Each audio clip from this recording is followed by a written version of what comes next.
Hello, in this video I'm gonna show you how you can connect wireless headphones to Motorola Edge 50 Ultra. Over here I have my example earbuds and I'm gonna connect them to this device.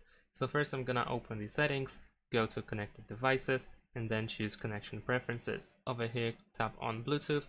First make sure that Bluetooth is enabled, and once it turns on then we can choose pair new device, and over here we'll see the list of available devices. Now I'm gonna turn on my earbuds and I'm gonna go to the pairing mode.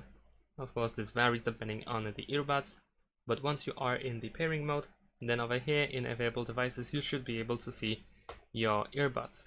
So if the available devices list is not refreshing, then we can simply, for instance, go back and re-enter the same settings.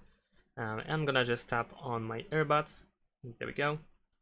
Then we have the confirmation where we can also allow access to contacts and call history, and then press pair. And that should be it. There we go, new device connected. And you can also open this notification in order to go to Dolby Atmos immediately in order to set up some preferences.